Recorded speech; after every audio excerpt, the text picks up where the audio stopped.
Alors, le titre de notre méditation cet après-midi est celui-ci, les deux arbres. Nous savons que dans le jardin d'Éden, là se situe l'origine de l'histoire de l'humanité. Et comme c'est vrai, et comme maintenant, à notre époque, à la fin de notre XXe siècle, comme c'est vrai. Dans ce jardin d'Éden, il y avait deux arbres particuliers. L'un qui était l'arbre de vie au centre du jardin, nous dit le récit, et cet arbre était source de vie, par conséquent source d'activité sainte, source de croissance et de développement comme Dieu le désirait. Le second arbre était appelé l'arbre de la connaissance du bien et du mal. Et lui, il correspondait à une vie d'indépendance à l'égard de Dieu. La vie d'indépendance, c'est ce que notre société humaine aujourd'hui revendique toujours de plus en plus. Une vie d'indépendance et d'ambition. Et d'ambition. Et puis, dans le récit de la Genèse, nous voyons aussi qu'il y avait deux paroles, deux arbres, deux paroles, correspondant à ces arbres. La première était la parole de Dieu. La parole de Dieu, notamment, contenait ceci: le jour où tu en mangeras, il s'agissait de l'arbre de la connaissance du bien et du mal, le jour où tu en mangeras, tu mourras, certainement. Le certainement n'est pas dans le texte de notre traduction second, mais il découle du sens littéral. Tu en mourras à coup sûr. Et même, on peut dire, tu devras mourir. Il n'est pas possible que tu vives, tu devras mourir. Et puis,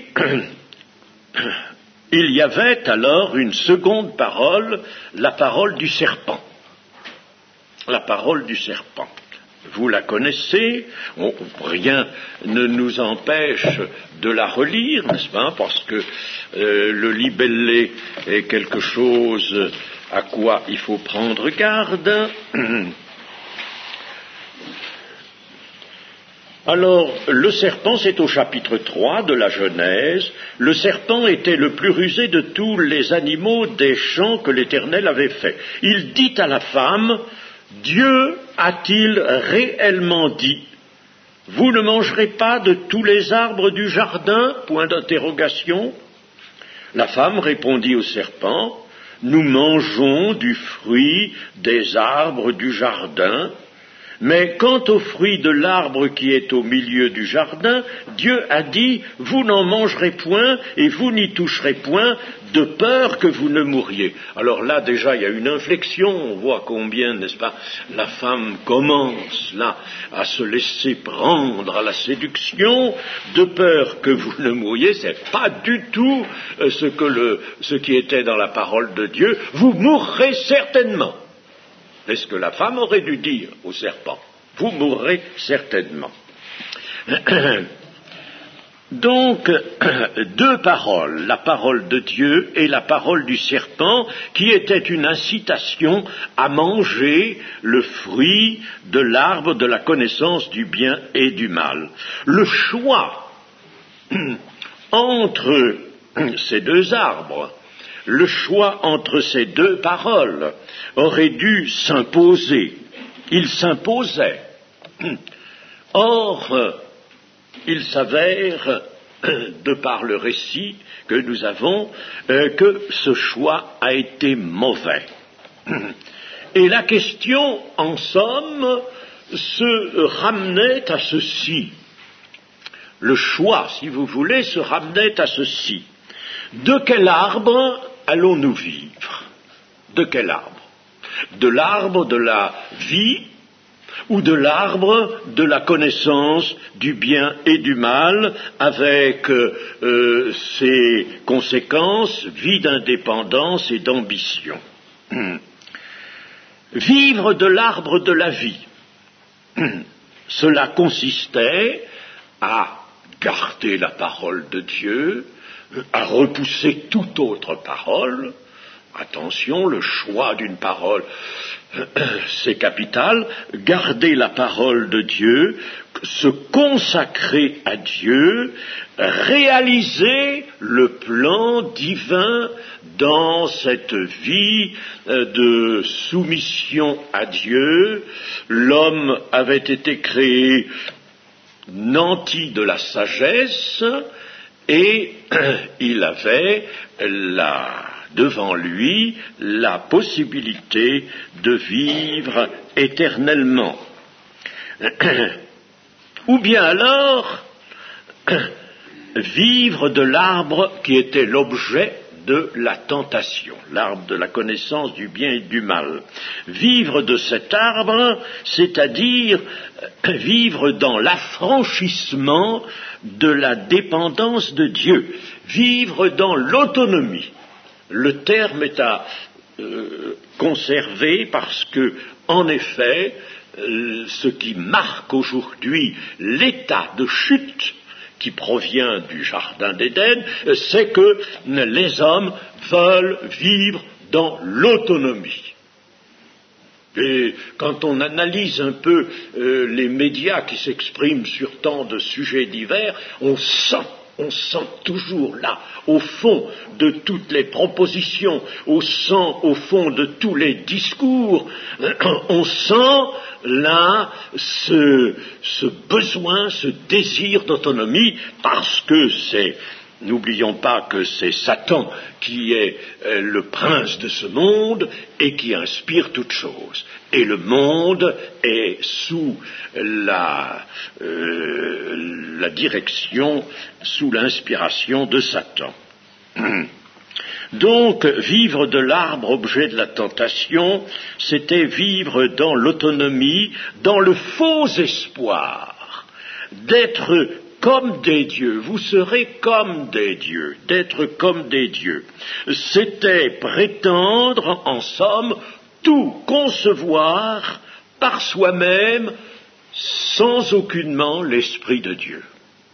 C'était une rupture avec Dieu, sans l'Esprit de Dieu, tout concevoir soi-même. Et j'insiste, dans notre société moderne maintenant, eh bien, voilà les grands caractères que nous pouvons découvrir. Si nous, chrétiens, n'est-ce pas, instruits par la parole de Dieu et guidés par le Saint-Esprit, nous discernons ces choses, nous voyons ces choses dans les dires et dans les actions de la société humaine maintenant, nous voyons bien cela, c'est que les hommes prétendent tout concevoir par eux-mêmes, tout concevoir, sans l'Esprit. Par ce premier et ce mauvais choix, l'homme allait devoir donc continuer dans cette ligne de tout concevoir lui-même, de tout choisir lui-même pour son plus grand malheur.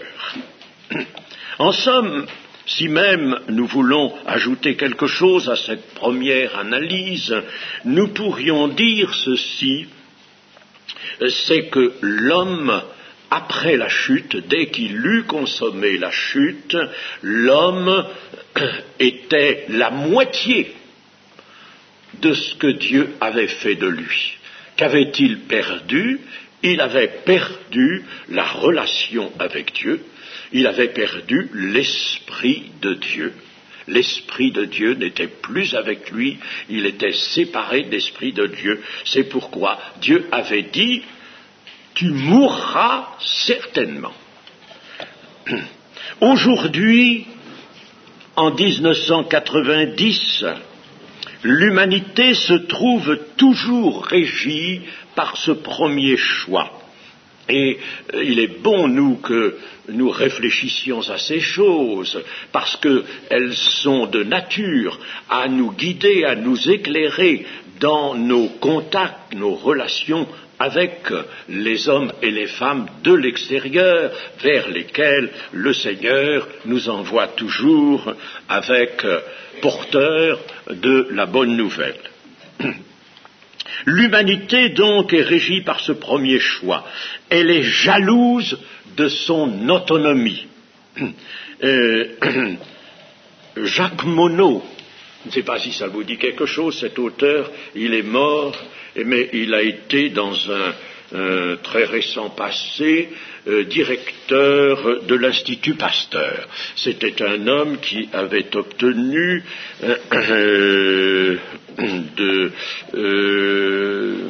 de grandes disons de grands diplômes, oui. C'était un homme, un scientifique qui avait été professeur au Collège de France et qui avait eu, c'est le prix Nobel. Et prix Nobel de médecine. Il n'était pas médecin, mais il avait eu le prix Nobel de médecine. Et cet homme, aujourd'hui, nous avons des personnes qui ont écrit un ouvrage récemment et des deux scientifiques qui ont travaillé à l'Institut Pasteur et qui le connaissaient bien et qui déclarent dans leur livre qu'il était d'un orgueil démesuré. Et il a écrit un livre, il a écrit un livre qui est un chef-d'œuvre d'athéisme. C'est dommage parce que le nom qu'il portait, Monod, est un nom qui est connu dans le protestantisme. Et certainement, il était issu, lui, d'une famille protestante. Et alors, dans son ouvrage, chef-d'œuvre donc d'athéisme, il déclare, il revendique pour l'homme aujourd'hui le droit absolu de décider lui-même du bien ou du mal. Rien n'a changé depuis le jardin. Vous voyez, le choix fait dans le jardin, nous le retrouvons là. Et ce livre, Le hasard, qui s'appelle Le hasard et la nécessité, ce livre a eu un grand retentissement. Il a été traduit en d'autres langues, etc. Il a été très répandu, le hasard et la nécessité, et là-dedans, en plein milieu, n'est-ce pas, l'homme a le droit aujourd'hui de déclarer lui-même, de décider lui-même du bien et du mal. Le jardin d'Éden. Donc, l'homme était mort quant à l'esprit. Mort quant à l'esprit, son esprit n'avait plus, il avait en lui son esprit, Dieu avait formé au moment de la création un esprit en l'homme, nous le savons, son esprit n'a plus de relation avec l'esprit de Dieu et il est devenu, comme Paul le dit dans Romains chapitre 5 et verset 10, il était devenu l'ennemi de Dieu. L'ennemi de Dieu. Alors l'homme maintenant, à notre époque, toujours se croit indépendant, veut être autonome, alors qu'il est captif de celui qui a triomphé de lui. Il est captif de celui qui a triomphé de lui. Ce principe, il est bon de le retrouver dans l'Écriture, dans Romains, chapitre 6, et verset 16, chapitre 6, verset 16. Ne savez-vous pas qu'en vous livrant à quelqu'un comme esclave pour lui obéir, vous êtes esclave de celui à qui vous obéissez? Et là, l'homme était esclave du Dieu de ce siècle, de Satan, soit du péché qui conduit à la mort, soit de l'obéissance qui conduit à la justice. Dans la deuxième épître de Pierre aussi, nous avons un passage équivalent. Deuxième épître de Pierre, chapitre 2, verset 19. Il leur promettait la liberté quand ils sont eux-mêmes esclaves de la corruption, car chacun est esclave de ce qui a triomphé de lui. Voilà un principe, n'est-ce pas, certain, biblique. L'homme est esclave de celui qui a triomphé de lui. Alors, donc, à l'origine de l'humanité, il y avait ces deux arbres. Et aujourd'hui, nous voyons maintenant, du fait que nous sommes dans l'ère chrétienne, nous sommes dans le temps de la nouvelle alliance fondée sur le sang de Jésus, nous voyons qu'il y a deux lignées. Je veux dire, n'est-ce pas, si vous voulez, nous allons donner un autre nom, des filiations. Il y a deux filiations, il y a deux humanités. Il faut le reconnaître.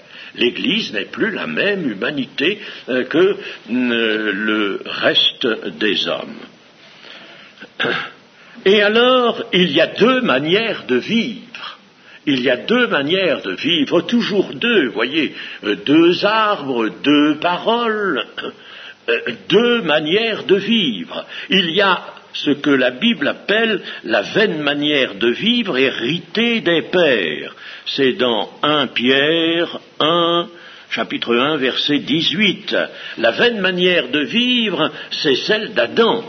D'Adam qui a fait un choix et qui lui s'est attaché au principe de l'arbre de la connaissance du bien et du mal. Et cette vaine manière de vivre, c'est une vie par l'âme. Il faut que nous ayons dans l'esprit, n'est-ce pas, cette constitution qu'on appelle trichotomique ou trialistique, peu importe, cette constitution en trois parties qui sont cohérentes, naturellement très cohérentes l'une avec l'autre, mais trois parties, l'esprit, l'âme et le corps, comme nous le voyons dans le chapitre 5 de 1 Thessaloniciens, où il nous est dit que le Seigneur sanctifiera notre être tout entier, l'esprit, l'âme et le corps. Et cette constitution de l'homme, nous la retrouvons dans beaucoup de passages. Dans l'Ancien Testament, nous la retrouvons dans bien d'autres passages. Bien. Alors, là, n'est-ce pas, cette vaine manière de vivre, c'est une vie par l'âme. Une vie par l'âme. Une vie selon la chair, pour employer l'expression de l'apôtre Paul dans Romains 8. Et puis, une deuxième manière de vivre, une seconde manière de vivre, qui est celle de la vie nouvelle, ou la vivre en nouveauté de vie, la vie nouvelle. La vie nouvelle, c'est celle de Jésus-Christ ressuscité. C'est une vie qui est conduite par l'Esprit de Christ. Et cela est bien caractérisé par le mot de témoignage bien connu de Paul, ce n'est plus moi qui vis, c'est Christ qui vit en moi. Quelle proposition, là, l'Écriture ne nous fait-elle pas? Donc, une vie par l'Esprit de Christ. Et j'aimerais vous lire dans l'Épître aux Galates, au chapitre 4 et au verset 6. Galates, verset 6. Et parce que vous êtes fils, Dieu a envoyé dans nos cœurs l'esprit de son Fils, lequel crie « Abba, Père ». Ainsi, Tu n'es plus esclave, mais fils. Et si tu es fils, tu es aussi héritier par la grâce de Dieu. Voyez, n'est-ce pas, ici, la vie, une vie nouvelle, une vie de fils adopté par Dieu. C'est une vie qui procède d'une source. Toute vie procède d'une source. La vie, il faut la comparer, si vous voulez, à un fleuve. On le fait souvent dans des champs, particulièrement. Comparer à un fleuve. Le fleuve coule. Bien, mais il coule à condition qu'il ne soit pas coupé de sa source. Si jamais, dans le cours du fleuve, on détournait la source, eh bien, en aval, le reste du fleuve tarirait et ce ne serait plus un fleuve. Voyez, donc la vie est comme un fleuve. Il faut qu'elle soit toujours en liaison avec avec sa source. Celui qui a le Fils a la vie, celui qui n'a pas le Fils n'a pas la vie. Donc la vie nouvelle procède d'une nouvelle source qui est l'Esprit de Christ. L'Esprit de Christ. Mais Satan, tout comme il a fait en Éden, vous savez, il ne s'est pas découragé et il continue son travail, il continue sa même proposition. Et il adapte sa proposition, la proposition qu'il a faite à Ève, il continue à la faire maintenant à l'homme moderne. Il propose, quoi donc? Eh bien, il s'adapte, comme je vous le disais, il propose par conséquent une croix. Une autre croix que celle de Christ. La croix de Christ, l'authentique croix de Christ, est la cause de notre identification avec le Seigneur, de notre mort libératoire et de notre résurrection avec lui.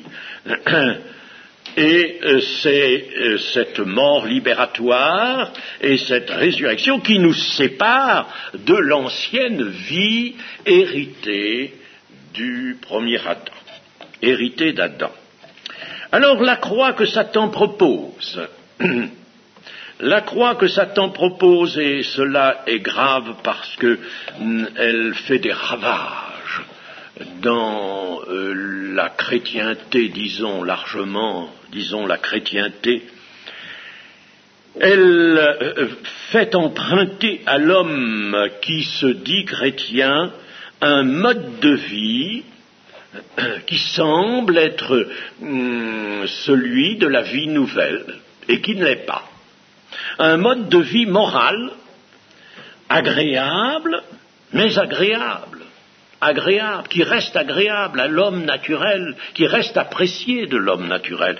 Un mode de vie donc moral, laissant subsister entièrement l'attachement au moi.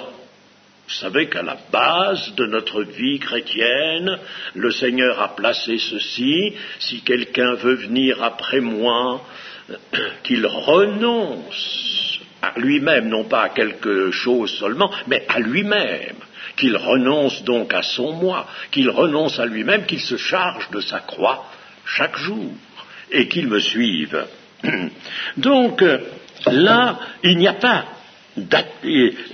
d'abandon de l'attachement au moi, de l'attachement à sa propre personnalité, à sa propre justice.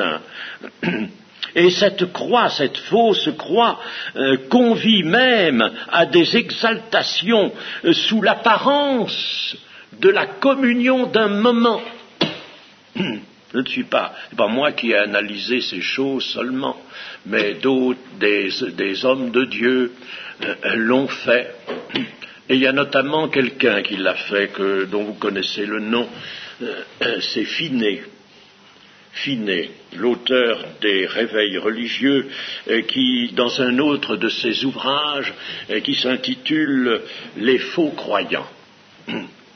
Et alors là, il y a donc souvent l'apparence d'une communion d'un moment, et cette fausse croix permet de s'adapter au goût et aux aspirations de l'âme.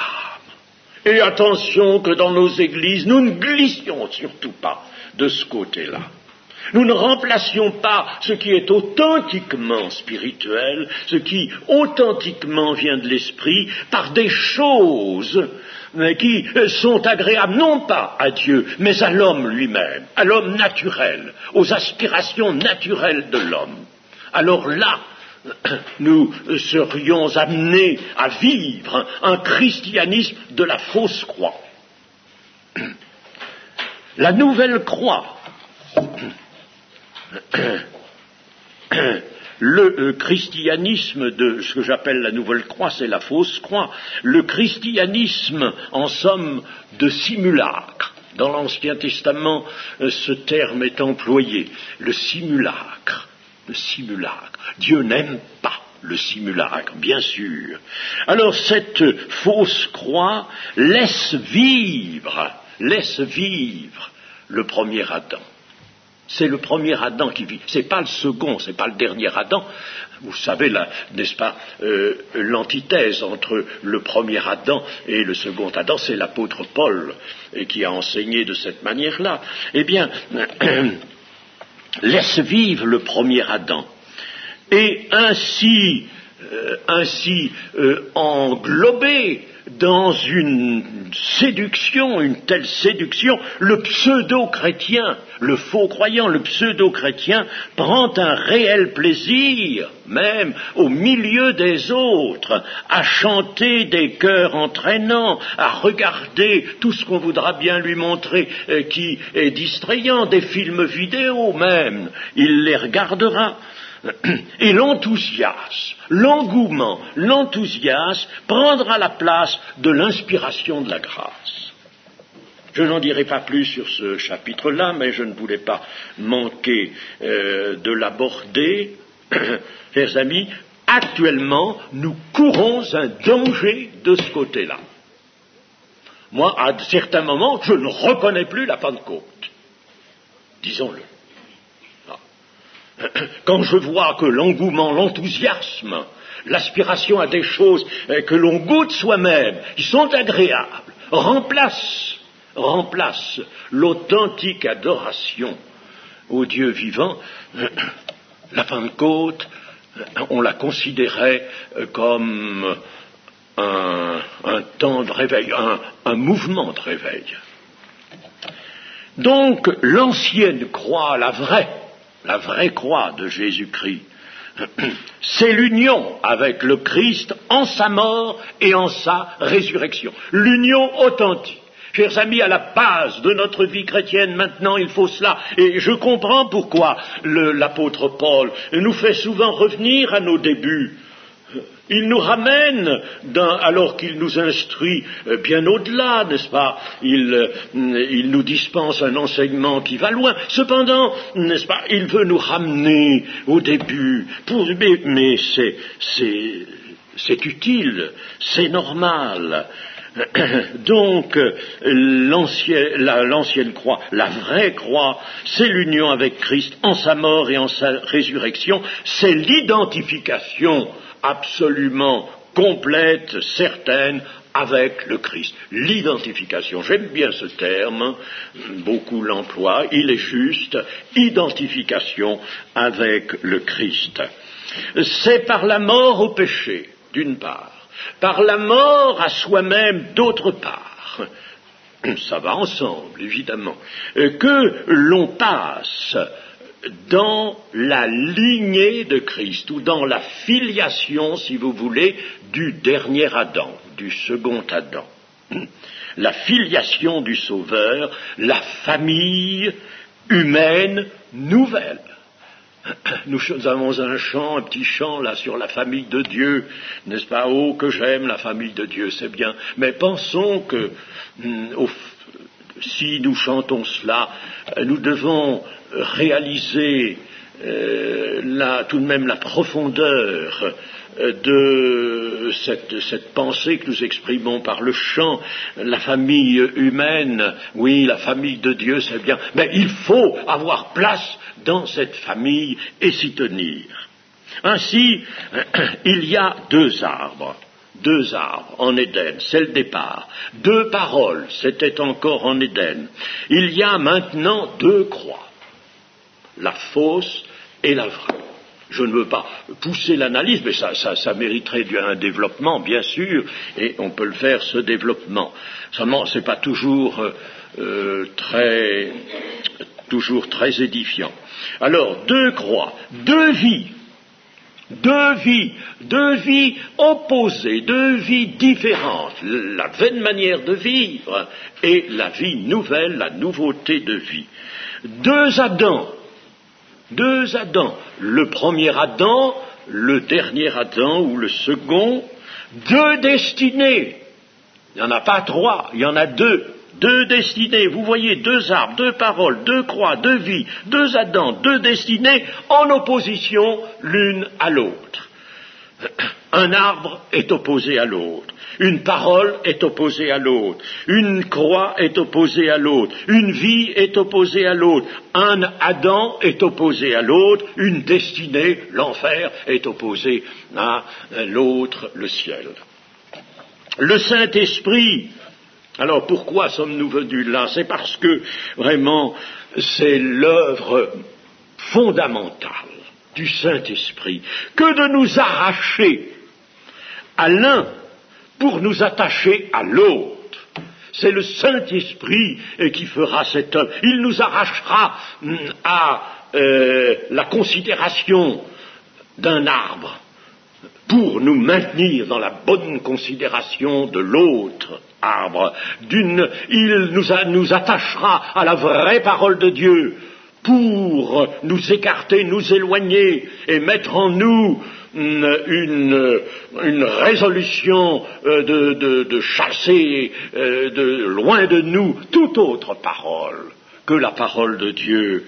C'est lui qui nous fera entrer dans la bonne filiation, la filiation du Christ, et c'est lui qui nous place dans la destinée que Dieu nous a préparée, la destinée éternelle.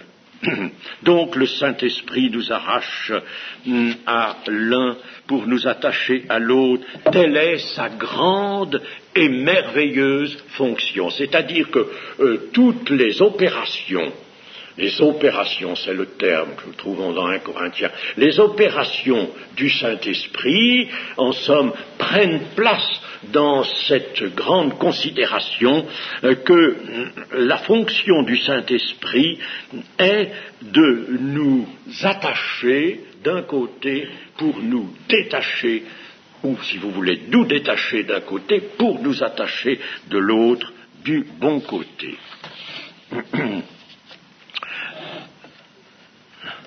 Et en conséquence de la chute en Éden, en conséquence de cette chute, Adam provoqua, par le choix qu'il avait fait, provoqua un développement autonome des ressources de l'âme et de l'intelligence humaine. Il provoqua donc un développement, mais toujours dans le concept de l'autonomie. L'autonomie que nous voyons maintenant s'affirmer. Oh, moi, quand j'écoute, quelquefois, je n'ai pas de télévision parce que je n'aime pas ça. Et puis, je dis au Seigneur, j'en aurai jamais, alors c'est... Bon, mais j'ai une radio, simplement pour entendre les nouvelles, et quelquefois, j'écoute des discours, savoir un peu ce qui se dit dans le monde. J'écoute une émission, par exemple, quelquefois le téléphone sonne, souvent, n'est-ce pas? Bon. Et alors là, vraiment, je sens je sens ça. L'autonomie, le principe d'autonomie qui tient, qui est accroché au cœur de nos hommes, de tous les discoureurs de ce temps. L'autonomie, ils le défendent, ils le revendiquent, ils le mettent en avant, ils le placent en toute chose. L'autonomie, le principe d'autonomie. Et surtout, ne pas dépendre, même si on parle de Dieu. Il leur arrive, il y a des émissions sur l'Église. Mais on parle de Dieu. Mais attention, l'homme, quand même, garde son autonomie. Alors, c'est le premier Adam qui a provoqué le développement de tout ça. Et désormais, l'homme vivra par son âme. Par son âme. L'homme naturel, l'homme de chair, c'est l'homme qui vit par son âme. Et alors, s'il vit par son âme, c'est que l'âme n'est plus, elle, sous l'autorité de l'esprit, parce que c'est bien l'esprit dans l'homme qui a le privilège des relations avec l'esprit de Dieu. Il est dit dans Romains 8, l'esprit de Dieu dit à notre esprit que nous sommes enfants de Dieu. La relation, n'est-ce pas, c'est ça, l'esprit, notre esprit a lui le privilège. Et notre esprit qui a été réveillé lors de la régénération qui nous a été accordée par le Saint-Esprit, eh bien, notre esprit, lui, doit avoir autorité sur l'âme. Autorité sur l'âme. Et l'âme, comme dit Frédéric Godet, l'âme est le propriétaire du corps, c'est pas mal. Il y a peut-être autre chose à dire, mais c'est pas mal. C'est vrai que l'âme est le propriétaire du corps. Un corps ne peut pas vivre sans son âme. Bien, alors, l'esprit doit être maître de l'âme. Et s'il est maître de l'âme, alors, que fera-t-elle? Elle fera mourir les actions du corps. Voyez-vous, n'est-ce pas? Voilà comment l'œuvre de sainteté s'établira dans la vie du chrétien. Mais là, nous voyons, n'est-ce pas, que l'homme, en conséquence de la chute, vit par son âme. Fini la vie de l'homme en tant qu'habitation de Dieu en esprit. Ça, c'était le désir de Dieu. Il est rappelé dans l'Épître aux Éphésiens, au chapitre 2 et au verset 22. Mais ce n'est pas un principe nouveau pour la nouvelle alliance. C'est un rétablissement d'un verdict de Dieu, d'une volonté de Dieu. L'homme ne peut vivre vraiment qu'étant une habitation de Dieu en esprit. Dans l'Épître aux Éphésiens, au chapitre 2 toujours, au verset 1er, nous avons ceci: vous étiez morts. C'est à des chrétiens que c'est dit, vous étiez morts par vos offenses et par vos péchés. Vous étiez morts. Le Seigneur Jésus lui-même a dit à quelqu'un qui voulait, avant de le suivre, aller à l'inhumation de son Père, apparaissait quelque chose de bien, et le Seigneur lui dit: laisse les morts enterrer leurs morts. C'est-à-dire, laisse les gens du monde qui sont morts, enterrer leurs morts. Il y a un déplacement, vous le voyez, du sens du mot mort. Donc, selon la vérité, l'homme qui ne connaît pas Jésus-Christ est mort. Et nous étions morts, en effet, comme dit Paul, par nos offenses et nos péchés. Qu'est-ce que la mort? Avons-nous réfléchi à cela? Qu'est-ce que la mort? Ça me rappelle personnellement bien des choses, cela, parce que c'est un message que Dieu m'avait donné une fois, de façon puissante. Vous savez, quelquefois, le Seigneur nous donne, dans des moments de prière, des moments où on s'abandonne vraiment à lui, le Seigneur nous fait la grâce d'une communication. On l'appelle révélation, vision, tout ce qu'on voudra, peu importe le terme. Et une fois, donc, vous savez, dans la prière, quelquefois, on lutte On présente des choses à Dieu, c'est pas qu'on doute, n'est-ce pas, loin de là, mais on a tellement besoin de savoir, tellement besoin du conseil de Dieu. Et alors, j'étais dans un de ces moments, et je parlais justement de la vie et des moyens de communiquer le message de la vie. Et le Seigneur m'a dit ceci: oui, mais pour communiquer la vie, il faut connaître la vie, et pour connaître la vie, il faut connaître la mort, vraiment. La mort. Il faut connaître la mort. Il faut vraiment que la mort la mort de Christ ait fait toute son œuvre et développé toute son œuvre en nous pour que nous connaissions vraiment la vie et puissions en parler en témoin.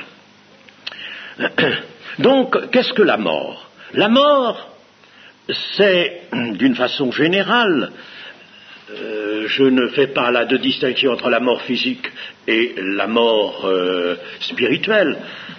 La mort, c'est l'arrêt de tout rapport avec l'environnement. C'est pour ça que la parole de Paul là se justifie: vous étiez morts par vos offenses et par vos péchés, parce que vos offenses et vos péchés vous séparaient de Dieu, et vous n'aviez plus l'environnement, si on peut l'appeler ainsi, l'environnement de l'esprit. Vous n'aviez plus l'esprit, donc vous êtes morts. Vous n'avez plus l'Esprit de Dieu. L'Esprit de Dieu ne parle plus, ne vous parle plus, vous êtes séparés. Il faudrait une réconciliation. Alors, donc, la mort, c'est l'arrêt de tous les rapports avec l'environnement. Et l'on pourrait, très bien, il m'est arrivé d'ailleurs de réfléchir à cette chose, et même d'avoir élaboré un travail à ce sujet. La mort physique pourrait, hypothétiquement, devenir presque, pour ainsi dire, infini. Vous savez qu'il y a des tissus qu'on cultive, des tissus humains qu'on cultive maintenant, et qui, en principe, qu'on conserve en vie, des tissus, je dis pas un homme, n'est-ce pas, des tissus, mais on les conserve en vie d'une façon, pour ainsi dire, illimitée. Bon, eh bien, la vie physique même, si elle pouvait constamment conserver le bon environnement dont elle a besoin d'environnement, de l'air pour la respiration, elle a besoin de l'eau, elle a besoin de nourriture, n'est-ce pas? Bon, elle a besoin de chaleur, de soleil, voilà tout l'environnement, n'est-ce pas? L'environnement de la vie physique. Eh bien, l'environnement qui est détruit et pollué aujourd'hui, ben, la vie physique a besoin de ça. Supposons que la vie physique conserve toujours cet environnement, d'une part. D'autre part, supposons que le corps soit toujours capable de puiser dans cet environnement, ce qui n'est pas maintenant.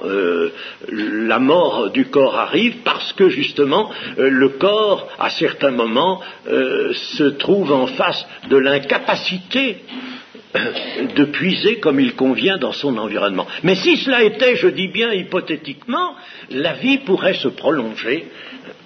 Et en ce qui concerne la vie véritable, eh bien c'est cela. Il nous faut le bon environnement. Et le Seigneur Jésus nous l'a montré quel était l'environnement. Il nous l'a dit, sans embâche. Que nous a-t-il dit? Qu'il fallait marcher à sa lumière. À sa lumière. La lumière, c'est la lumière de la vie. Je ne vais pas m'arrêter sur le concept de lumière, il est très intéressant. Le concept biblique, très intéressant. Il faudrait qu'on ait le temps. C'est-à-dire, nous avons été pardonnés, le pardon des péchés, c'est la grâce fondamentale. Nous avons été régénérés. Pour vivre en nouveauté de vie, et là, nous sommes réconciliés avec Dieu, ce qui veut dire que nous avons des relations toutes réelles, des relations franches, Il ne tient qu'à nous de ne pas laisser s'appauvrir cette relation avec Dieu. Mais nous avons cela et nous pouvons vivre, si bien que le Seigneur Jésus nous dit ceci: si quelqu'un vit, c'est-à-dire s'il est là, présent sur cette terre, comme nous le sommes nous maintenant, s'il vit et s'il croit en moi, mais attention, le mot croire dans la parole de Jésus, c'est pas n'importe quoi. Bon, s'il croit au présent, s'il croit en moi, si quelqu'un vit, quiconque vit et croit en moi, ne mourra jamais, ne peut pas mourir avec ce merveilleux environnement. La mort du corps, c'est simplement un échange.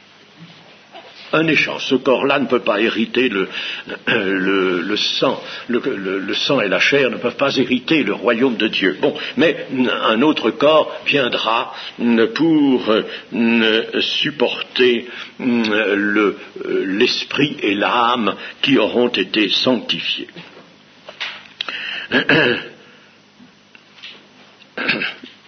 Ne pouvant plus vivre par l'esprit, l'homme donc fut réduit à vivre par l'âme ou, si vous voulez, selon la chair. Si vous vivez selon la chair, que nous dit Paul? Si vous vivez selon la chair, vous mourrez. Vous mourrez. L'âme, dans cette hypothèse-là de vivre selon la chair, ou de marcher selon la chair, l'âme se substitue à l'esprit. Elle ne veut pas écouter l'esprit, elle ne veut pas de l'autorité de l'esprit sur elle, parce que l'esprit, lui, apporte ce qui est de l'esprit de Dieu. Et alors, l'âme ne veut pas, elle se substitue à l'esprit, et elle prétend, elle seule, gouverner le corps, et elle gouverne le corps en le laissant sombrer dans la nuit la plus profonde quant à la lumière de Dieu. Alors, je vous ai tout de même parlé du concept de la lumière. Je vais vous dire rapidement ce que ce concept contient. Vous savez que, reprenons le début de l'évangile de Jean. Le début de l'évangile de Jean. C'est merveilleux tout ça. Évangile de Jean, chapitre 1er. Au commencement était la parole, et la parole était avec Dieu, et la parole était Dieu, elle était au commencement avec Dieu. Toutes choses ont été faites par elle, et rien de ce qui a été fait n'a été fait sans elle. En elle était la vie. En elle était la vie. Et la vie était quoi? La vie était la lumière des hommes. La lumière luit dans les ténèbres, et les ténèbres ne l'ont point reçue. Et puis au verset 9, cette lumière était la véritable lumière qui, en venant dans le monde, éclaire tout homme. Éclaire tout homme. Alors, nous sentons bien qu'il y a là des richesses derrière ce terme. La lumière de la vie. Eh bien, il faut d'abord avoir la vie, n'est-ce pas? La méditation de ce début de l'évangile de Jean est extrêmement intéressante, nous ne la faisons pas maintenant, mais disons simplement ceci. La parole donc, la parole faite chair, nous a donné le pouvoir de devenir enfants de Dieu, et elle nous donne la vie.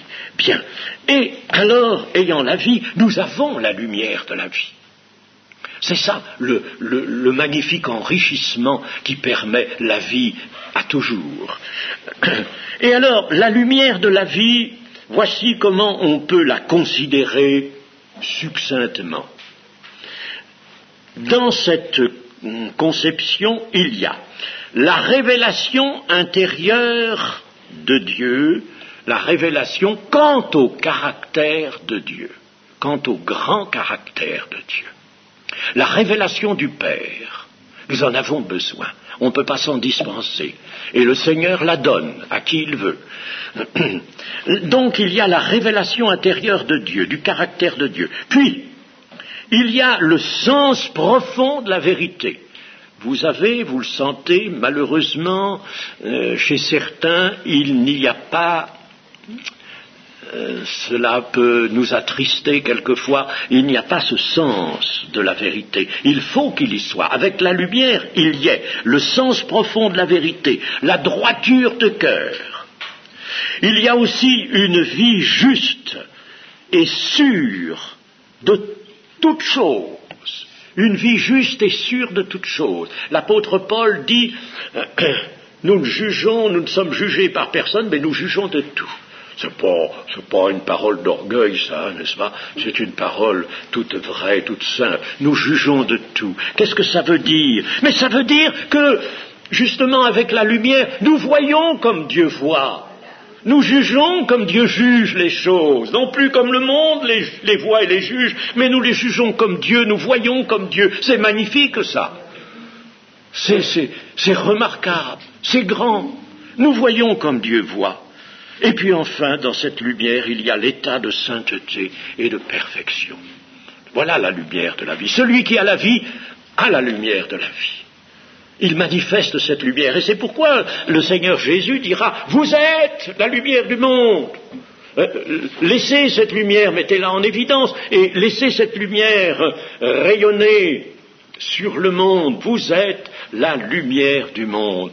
Et parce que vous avez reçu la vie, et avec la vie, vous avez la lumière de la vie.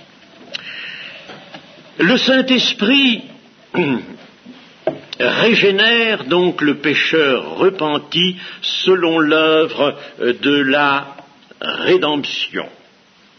C'est-à-dire que le Saint-Esprit reconstitue le mécanisme intérieur de l'homme qui avait été faussé. Il y a dans l'hébreu une douzaine de termes qui sont traduits tous par péché, parce que on a beau dire que la langue hébraïque est pauvre, moi je ne sais pas, j'ai toujours entendu dire ça, ou lu ça, n'est-ce pas, elle est pauvre, mais dans le domaine de la révélation, moi je trouve qu'elle est riche. Il y a une douzaine de termes qui sont traduits par péché, parce qu'en français on n'a pas un autre mot.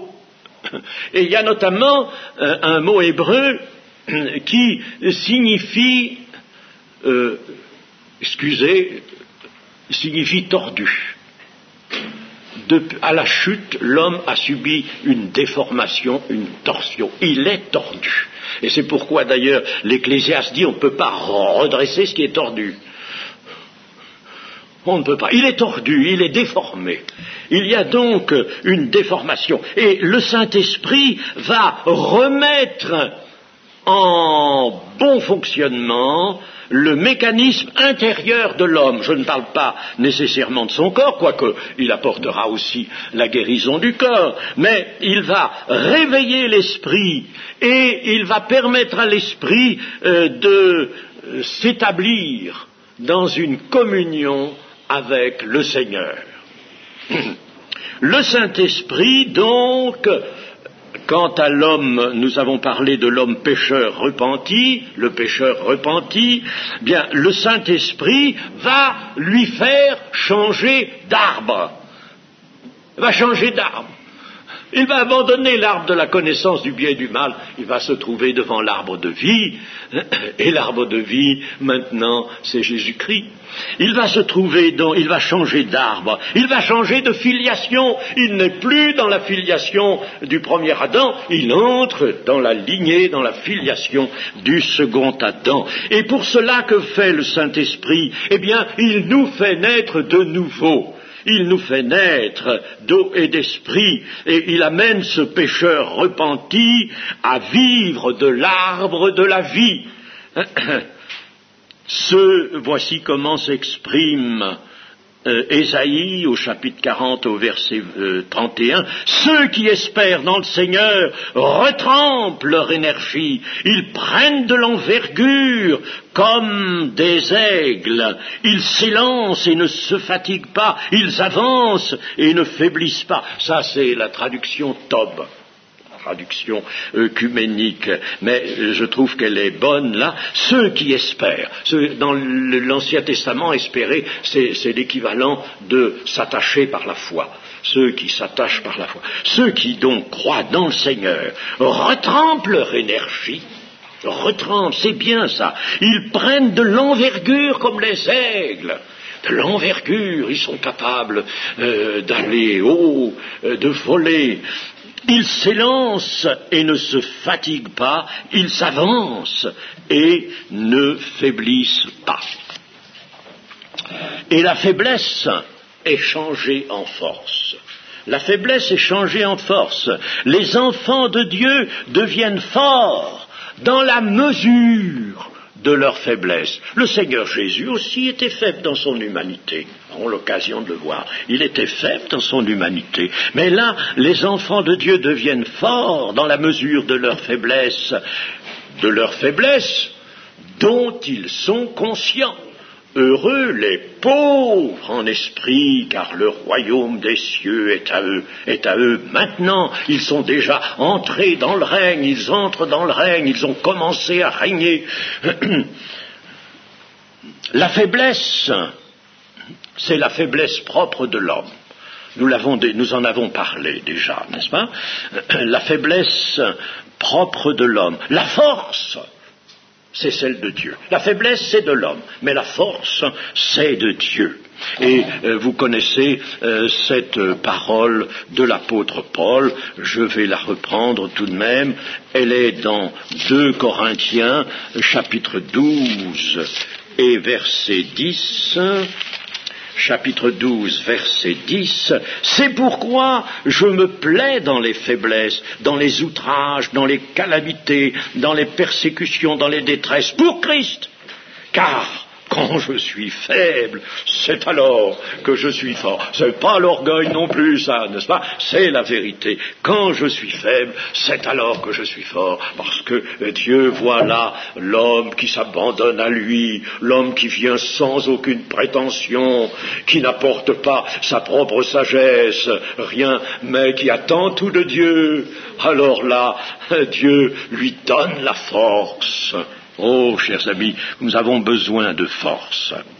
Alors, il y a un contraste, donc, entre les deux modes de vie, ceux qui découlent l'un de l'arbre de la connaissance du bien et du mal, l'autre de l'arbre de vie. Les modes de vie en opposition manifeste aussi l'opposition des deux filiations, la filiation du premier Adam et la filiation du dernier Adam, Jésus-Christ. Sous l'Empire, nous dit, je pense que c'est une autre traduction que j'ai prise là, sous l'Empire de la chair. Oui, c'est le verset 5 du chapitre 8 des Romains. Verset 5 du chapitre 8 des Romains. Et ce verset 5, je le lis dans la version seconde. Ceux, en effet, qui vivent selon la chair s'affectionnent aux choses de la chair, tandis que ceux qui vivent selon l'esprit ne s'affectionnent aux choses de l'esprit. Sous l'empire de la chair, c'est-à-dire sous le gouvernement de la chair, parce que l'esprit n'est pas écouté ou parce que l'esprit est faible. Sous l'empire de la chair, on tend nécessairement à ce qui est charnel. Ça ne peut pas être autrement. On ne peut qu'aspirer à réaliser les désirs de la chair, comme dit Paul dans les Galates. On ne peut pas aspirer à autre chose, on aspire à ça sous l'empire de la chair. On n'aspire qu'à cela. C'est-à-dire, comme nous l'avons précédemment déjà avancé, vivre par l'âme. Car la chair obtient ses pensées et ses désirs uniquement de son seul lien avec le corps. L'âme et le corps forment en somme un tandem et l'esprit n'a plus rien à faire dans cette situation. Alors l'esprit n'est pas écouté, n'a plus autorité, il est faible probablement, et alors l'âme et le corps sont un tandem, ils agissent tous les deux de concert, et ils font leur sottise, leur grande sottise, ils font le mal tous les deux ensemble. Quand on examine dans Galates 5 la liste des œuvres de la chair, on s'aperçoit qu'il y a des œuvres qui sont dues aux appétits du corps, comme les excès de table par exemple, ou l'impudicité, des choses comme ça, et puis on s'aperçoit aussi qu'il y a d'autres œuvres de la chair qui sont dues à l'âme elle-même. Donc l'âme et le corps ensemble font leur grande sottise. Le mot est faible, leur grande sottise. C'est vivre par l'âme, cela. Sont sous l'empire de la chair ceux qui sont encore dans la filiation du premier Adam. Il faut avoir changé de filiation. Il faut avoir changé d'arbre. C'est fini l'arbre de la connaissance du bien et du mal. Nous n'en voulons pas, nous ne voulons rien du tout de ce côté-là. Changer d'arbre, changer de parole. Nous n'avons que la parole de Dieu, nous n'en avons aucune autre. Et nous ne voulons pas qu'une parole soit mise en concurrence avec la parole de Dieu. Je dis ça parce que, attention, il y a un danger aussi dans l'époque moderne. Il y en a des dangers devant nous, vous savez. Il y a les dangers de la psychologie qui vient introduire justement une parole qui, au premier abord, semble pouvoir se concilier avec la parole de Dieu, mais qui n'est pas la parole de Dieu et qui la fausse, malheureusement. Alors, sous l'empire de la chair, donc, on trouve ceux qui sont dans la filiation du premier Adam et qui vivent étant retenus dans l'héritage du premier Adam, l'héritage adamique. Ils sont retenus dans cet héritage, dans l'héritage, la vaine manière de vivre, ils y sont là, ils sont retenus là. Cela peut s'appeler vivre selon la chair ou vivre selon sa propre nature. Ceux-là ne peuvent que satisfaire la nature humaine, ils ne peuvent faire que ça, puisque la nature humaine, elle, si l'esprit, je le répète, n'intervient pas, ne peut pas intervenir, la nature humaine ne connaît pas d'autre mode de vie que celui d'Adam. Elle n'en connaît pas d'autre, elle ne peut pas vivre une autre vie que celle-là. Tandis que sous l'empire de l'esprit, et l'empire de l'Esprit Saint qui s'exerce par notre esprit d'abord, en notre esprit, et qui fortifie notre esprit. Notre esprit, c'est la lampe, je l'ai rappelé hier matin, c'est la lampe de l'Éternel qui éclaire jusque dans les profondeurs de l'être. Eh bien, cela selon le livre des Proverbes, chapitre 20, verset 27. Sous l'empire de l'esprit, on tend à satisfaire les aspirations d'esprit. Alors là, la vie chrétienne est magnifique et facile, la vie nouvelle. On tend à satisfaire. Pourquoi fait-on ça? Parce que il faut, comme Jésus ne pouvait pas faire autrement que de faire la volonté de son Père. Il n'était pas question pour lui, il avait sa volonté. Il n'était pas question pour lui qu'il utilise sa propre volonté autrement que pour la conjuguer à celle du Père et pour faire la volonté du Père.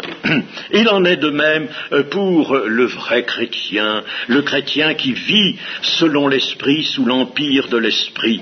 D'un côté, c'est la mort certaine, ceux qui vivent selon la chair, ceux qui vivent la vie adamique du premier Adam, c'est la mort certaine, mais de l'autre côté, dans la filiation du second Adam, c'est la vie. Deux arbres à l'origine, deux modes de vie, deux destinées opposées l'une à l'autre, la mort ou la vie. Et que sont les aspirations de l'esprit? Vivre selon l'esprit et satisfaire les désirs de l'esprit, les aspirations de l'esprit. Quelles sont les aspirations de l'esprit? Nous terminerons là-dessus. Les aspirations de l'esprit, c'est de pénétrer, c'est de comprendre, et c'est de garder la parole de Dieu, c'est-à-dire d'en vivre. On comprend pourquoi le Seigneur Jésus nous disait qu'il fallait mettre la parole en pratique. Il ne s'agit pas de prendre la Bible comme un recueil de préceptes et de règles, précepte sur précepte, règle sur règle, comme disait le prophète Ésaïe. Non, pas ça. Mais la Bible, le Nouveau Testament essentiellement, qui nous apporte la parole de Christ, les commandements de Christ, alors là, il faut les mettre en pratique, nous dit le Seigneur. Mais oui, il faut en vivre par une mise en pratique intelligente et réelle.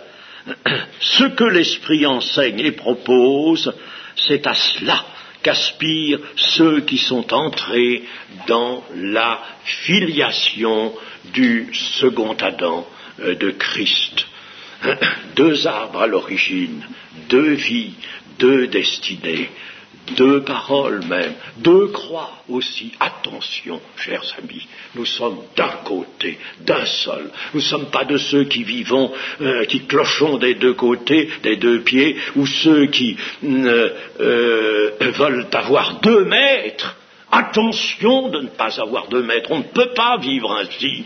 Il y en a toujours un de trop, et celui qui est de trop, c'est toujours Dieu. Nous vivons d'un seul côté, un seul arbre, une seule parole bénie, une seule parole, elle entière. Nous n'acceptons rien qui puisse l'altérer, comme dit Paul, rien qui puisse falsifier la parole de Dieu, qui puisse l'altérer, rien. Un seul arbre, une seule parole, une seule filiation, celle du second Adam, et bien entendu une seule destinée, celle de la vie par l'Esprit Saint. Amen. Seigneur notre Dieu, notre bon Père céleste, véritablement, Seigneur, tu nous as découvert dans ta parole le plan merveilleux de Dieu.